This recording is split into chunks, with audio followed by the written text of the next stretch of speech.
अस्सलाम वालेकुम, कैसे हैं आप सब। तो जी उम्मीद करती हूँ कि सब ठीक ठाक होंगे। और जैसे कि आपको पता है आज थी शब बारात और शब बारात हमारे लिए बहुत ख़ास होती है।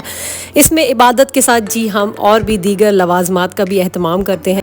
जी आज बच्चों की पुरजोर फरमाइश पे मैं बनाने लगी थी हलीम। और हलीम के लिए सबसे कन्वीनियंट रहता है कि आप शान का ईजी कुक का डब्बा मंगाएं और ईजी जो है झटपट तैयार हो जाती है। लेकिन यहाँ पर जो मैंने डब्बा मंगवाया था उसमें जो है साबुत दालें निकल आई थी। मैंने क्या किया कि दालों को पहले अलग से जो है कुकर में अच्छा खासा पानी डाल के 20 मिनट्स तक उनको गला लिया। और जब तक दालें गलेंगी मैं आपके साथ एक प्रो टिप शेयर कर देती हूँ जो कि मैं पर्सनली यूज़ करती हूँ। क्योंकि अगर आपके साथ भी कोई डाइजेस्टिव प्रॉब्लम रहता है, खाना डाइजेस्ट नहीं होता या स्टमक का कोई भी इशू होता है, तो आप क्या करें कि पुदीने की पत्तियाँ इस तरह से साफ़ करके रख लें।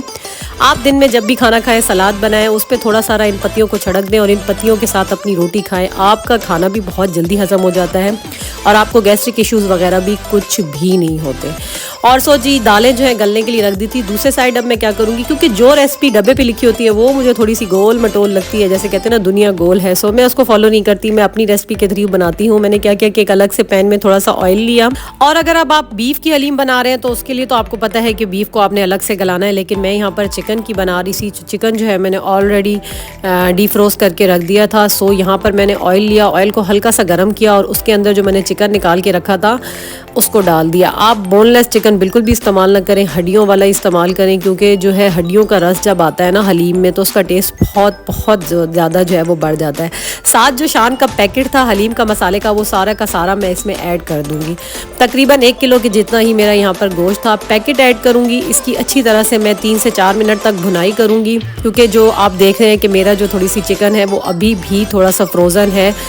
मैं इसको थोड़ा सा दम पे रख के जब ये थोड़ा सा सही हो जाएगा उसको अच्छी तरह से अब मैं इसको फ्राई कर लूँगी। और जी यहाँ पर लिटरली मैं बिल्कुल भूल गई थी कि अदरक लहसुन का पेस्ट मैंने डालना था। क्योंकि चिकन को जब हम भुनाई करते हैं तो उसमें अदरक लहसुन का पेस्ट डेफिनेटली डालना है और मैं डालना भूल गई थी। जी यहाँ पर अब मैं पानी ऐड करूँगी और पानी ऐड करके दम पे रख दूँगी ताकि जो है चिकन अच्छी तरह से बिल्कुल गल जाए। क्योंकि हमने इसे फिर फर्दर जो है रेशा रेशा करना है तो उसके लिए चिकन का अच्छी तरह से गलना बहुत ज़रूरी है।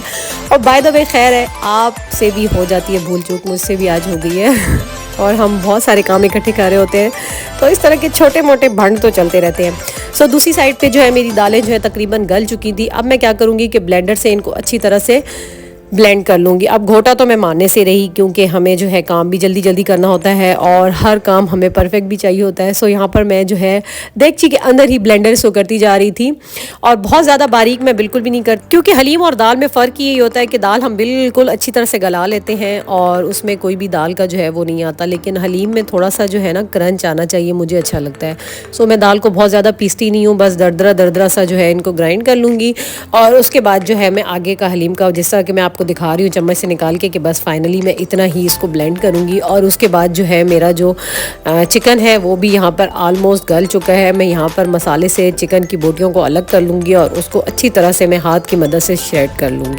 बाय द वे पर्सनली मैं आपको एक बात बताऊँ, हलीम चाहे मैं जिसके भी हाथ की खा लूँ, हलीम मुझे अपनी अम्मी के हाथ की बहुत पसंद है। वो वाली हलीम जो कि वो मेरे लिए बनाती थी दालों से। ईजी कुक वाली हलीम मुझे नहीं पसंद। बट अब तो मुझे खैर इतना ज़्यादा स्टमक का इशू रहता है कि हलीम मुझे डाइजेस्ट ही नहीं होती। बस अगर ताज़ी बनी है तो मैं थोड़ी सी खा लेती हूँ। और पहले तो कुछ ऐसी मेरी रूटीन होती थी कि हलीम बन जाती थी तो मैं हफ्ता मतलब फ्रीज़र में पड़ी होती थी, उसको डीफ्रोस्ट किया और उसको खाती थी। जिसकी वजह से मेरा सारा जो स्टमक का बेड़ा गर्क हुआ है ना वो हलीम ने किया है। अम्मी बहुत ज़्यादा मुझे बना के देती थी और मैं बहुत शौक़ से खाती थी। और अब मैं पछताती हूँ क्योंकि अब मैं इसको खाने के लिए तरस जाती हूँ और बनाती भी बहुत कम हूँ। लिटरली आज मैंने बहुत टाइम के बाद अपने बच्चों के लिए बनाई थी।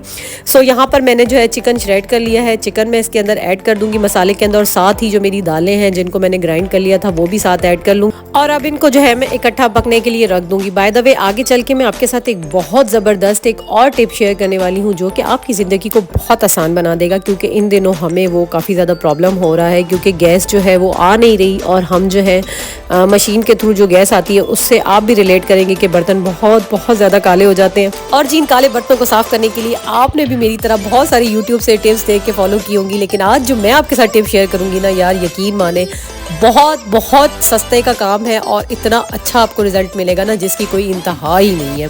अच्छा जी, अब इन दोनों चीज़ों को मिक्स करके आंच बिल्कुल स्लो कर देनी है और इसको अच्छी तरह पकने देना है, क्योंकि जितनी ज़्यादा हलीम पकेगी उतना ही इसका अच्छा टेस्ट डेवलप होगा। आप देखें जिस तरह से दोनों चीज़ें जो है मिक्स हो चुकी हैं, और थोड़ा सा मुझे लग रहा था कि इसमें बहुत ज़्यादा जो है गोश्त भी है, बहुत ज़्यादा जो है ना प्रोमिनेंट हो रहा है। सो इसमें मैंने एक दफ़ा फिर थोड़ा सा ब्लेंडर चला दिया था, और अब जो है मेरी हलीम यहाँ पर पक के बिल्कुल तैयार हो चुकी है। अब हलीम को मैं लगाऊंगी तिड़का, और ये तिड़का बिल्कुल ऑप्शनल होता है, मुझे पसंद है सो मैं लगाती हूँ। और तिड़का बहुत ही सिंपली लगाती हूँ। करना क्या है, आपने प्याज जो है उनको काट लेना है और उसको अच्छे सारे तेल में जो है उसको रेड कर लेना है, और रेड करके सिंपली तड़का लगा लेना है, जो कि हम दाल वगैरह को लगाते हैं। अगर आप चाहें तो इसमें लहसुन वगैरह भी ऐड कर सकते हैं, लेकिन मैं बिल्कुल भी ऐड नहीं करती। मैं जस्ट प्याज डालती हूँ और वही तड़का लगा देती हूँ। और इवन कि मेरे बच्चों को प्याज बिल्कुल भी नहीं पसंद। निहारी वगैरह में भी जब भी मैं तड़का लगाती हूँ तो वो चिढ़ते हैं, लेकिन टेस्ट नहीं आता ना यार। अच्छा जी, बहुत सारी मेरी गपशप सुनने के बाद आखिरकार हमारी हलीम भी यहाँ पर तैयार हो चुकी है, और ये इसकी फ़ाइनल लुक मैं आपको दिखा रही हूँ। अदरक वगैरह काट के डलती है, लेकिन यार मुझे भी नहीं मतलब कि अच्छी लगती हलीम में अदरक, और मेरे बच्चों को भी। सो मैं यहाँ पर कोई भी अदरक वगैरह नहीं डालूंगी। सो अब मैं आपके साथ टिप शेयर करती हूँ। आप ये देख लें कि बर्तन कितना ज़्यादा काला हो चुका है। करना आपने क्या है कि काला तेल है ना, वो आपको पंसारी की शॉप से इजीली मिल जाता है। मैंने लेके बिल्कुल रखा हुआ है इस तरह की बॉटल में। जस्ट 1 ड्रॉप, यार जस्ट 1 ड्रॉप मैं इस पर डालती हूँ। और आपको जो है ना यहाँ पर घिसाई वगैरह भी नहीं करनी। तार जो हम बर्तनों को साफ़ करने के लिए यूज़ करते हैं, वो बिल्कुल हल्के हल्के हाथों से, आप मेरे हाथों की मूवमेंट से अंदाज़ा लगा सकते हैं कि मैं बिल्कुल घसाई वगैरह नहीं कर रही। बिल्कुल हल्के हल्के हाथों से इसको लगाती जा रही हूँ, और मिनटों सेकेंडों में आपका तो जो बर्तन है ना वो बिल्कुल चमक जाएगा। स्टील का बर्तन को यार चमकाना है। अगर आपका स्टील का बर्नर है, जो भी चीज़ें हैं उनके लिए बेस्ट ऑप्शन है, क्योंकि जो हमारा सिंक है वो भी स्टील का, और मैं उसकी भी सफाई के लिए सेम इसी ऑयल को यूज़ करती हूँ। यार मिनटों में इतना साफ़ हो जाता है। अब मैं आपको इसकी लाइव रिजल्ट दिखाती हूँ। मैं इसको धो के आपको दिखाती हूँ।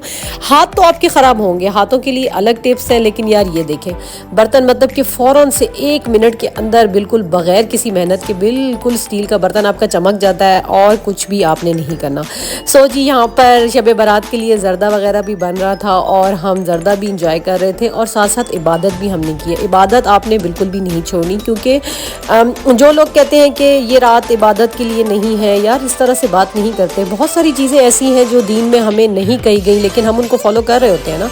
सो इबादत करना तो गुनाह नहीं है। अगर हम किसी रात इबादत कर रहे हैं, स्पेसिफिक इबादत कर रहे हैं, तो कर लेनी चाहिए। अल्लाह को याद कर रहे हैं, साथ साथ आपने क्या करना है, अपने बच्चियों को, बच्चे तो जाहिर सी बात है पेरेंट्स के साथ होती हैं, बेटे भी होते हैं, लेकिन माओं के साथ बेटियों का बहुत ज़्यादा लिंक होता है। सो आपकी बच्चियां जिस एज में भी हैं उनको भी साथ आप जो है इबादत ज़रूर करवाएं, और फ़िरक़ों के चक्कर में बिल्कुल भी ना पड़ें। अल्लाह को याद करें, नमाज़ पढ़ना है, कुरान पढ़ना है, तस्बीह पढ़नी है, बेशक किसी स्पेसिफिक रात में ही पढ़नी है तो बहुत अच्छी बात है, पढ़ें, अल्लाह को याद करें, हमें भी अपनी दुआओं में याद रखें। और साथ साथ अगर आपको व्लॉग पसंद आता है तो व्लॉग को लाइक कर दीजिए, साथ साथ चैनल को सब्सक्राइब कर दीजिए। अल्लाह हाफिज़।